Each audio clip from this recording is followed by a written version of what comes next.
Welcome back into the Daily Dose. I'm Jeff Hansen. As always, the show is brought to you by Give'emHellBrigham.com. Check us out at gehb.co or at Give'emHellBrigham.com.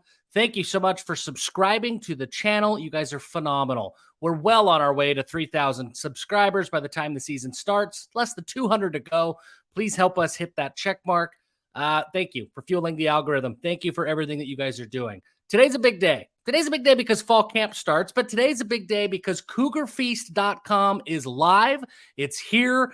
Feastbox is finally launching. They're really cool product that's going to change the way we game day this year.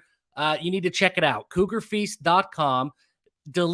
Food delivered straight to your door. Proteins, meat for 12 people, sides for 12 people, all the stuff to cook it with.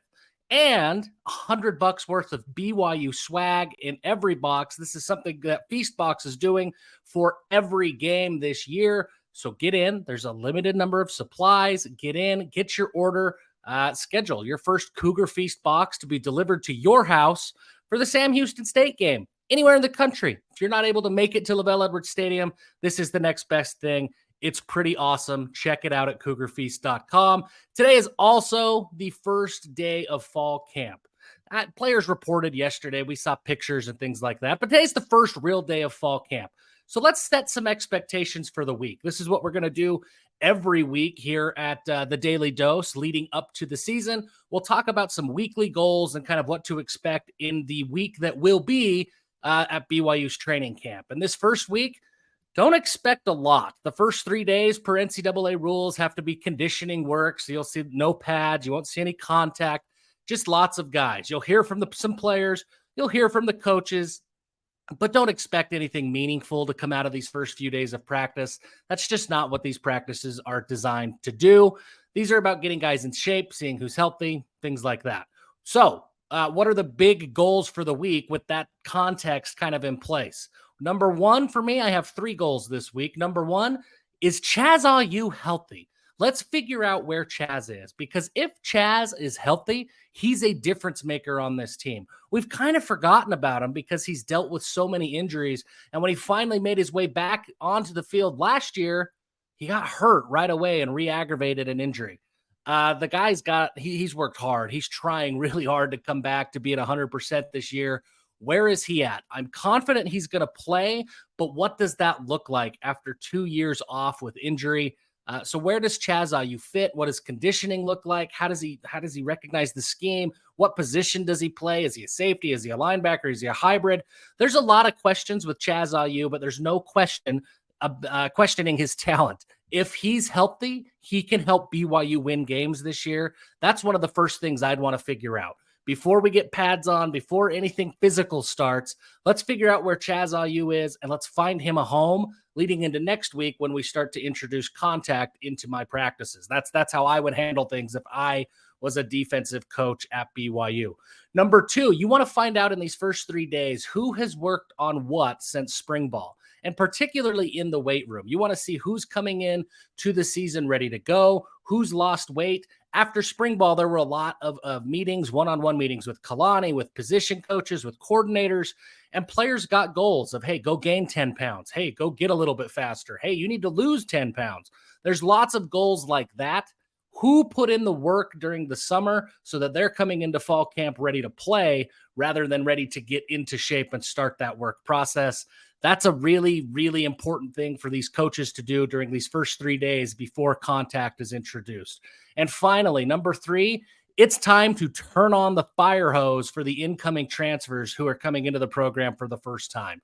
BYU has 18 seniors listed on the roster, which isn't very many, but when you factor in COVID years and extra years of eligibility, BYU's got I think they have 16 4th or 5th year juniors. So they've got a lot of experience on the roster, but they have 18 seniors who are listed on the roster.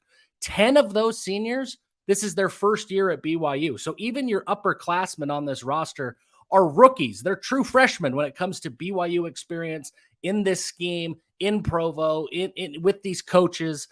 That's a little different. So it's time to turn on the fire hose for those guys. Guys like Deion Smith, guys like AJ Vongphachang, guys like Harrison Taggart. These are guys who didn't play in spring ball. So their first exposure to really what BYU is going to do this year from a playbook standpoint, a schematic standpoint.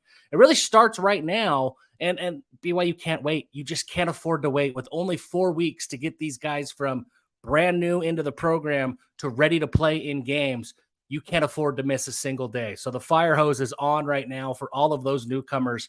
That's a really big thing to start, especially before contact is introduced, before pads are on, because you can really hit the scheme hard. So those are my 3 big goals here in this first week of camp. Figure out where Chaz is, who has worked on what since spring ball ended, and let's turn on the fire hose for the newcomers so that they can get up to speed as quickly as possible.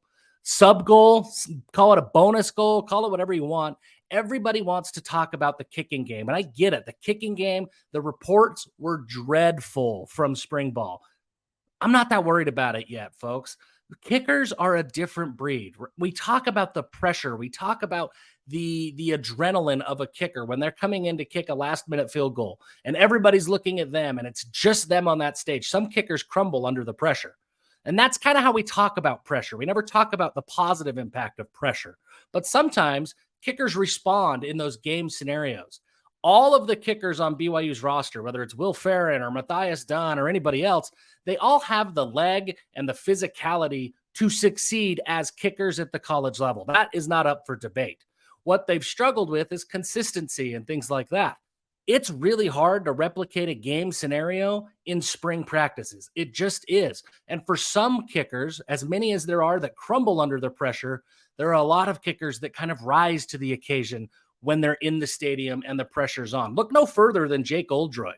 He was the 3rd kicker back in 2016. They didn't even give him team-issued cleats. He wore his green cleats to that first game against Arizona. But when he was called on to kick a game-winning field goal, he went from an afterthought on the roster who was wearing green cleats to a guy who drilled the game-winning field goal and really cemented himself as a productive and solid kicker throughout the rest of his career. I just don't get that worried about kicking reports in practice. I hear them. I know they're not great, but we've had years at BYU where we have heard great things about the kicking game during practice, and then the lights turn on and those kickers absolutely crumble. Kicking is just a different beast. It's so mental that it's hard to take away too many things from practice. So that's not to say that I'm confident in BYU's kicking game. That's to say that I'm not worried about the kicking game until I know what I'm worried about. We've got to get to week 1 and week 2 of the season and throw kickers in. And that's a risk. That's a gamble. But even if kickers are performing in practice, you still have the same risk and the same gamble. From a physical tools standpoint, Matthias Dunn can do it. Will Ferrin can do it. They're going to be fine from that front. It's all about the mental aspect of the game, and we just don't know what we're going to get when we read practice reports and kickers are kicking against air, against no rush, and with no fans watching them. Totally different game once the lights are on. Week 1 of fall camp, football is officially here. It's exciting. It's great. Everybody should get excited about it. I know today is a realignment day, but it's also fall camp day. Let's not lose sight that actual football is here just over a month away. Thank you so much for your support of the Daily Dose. And until next time, give them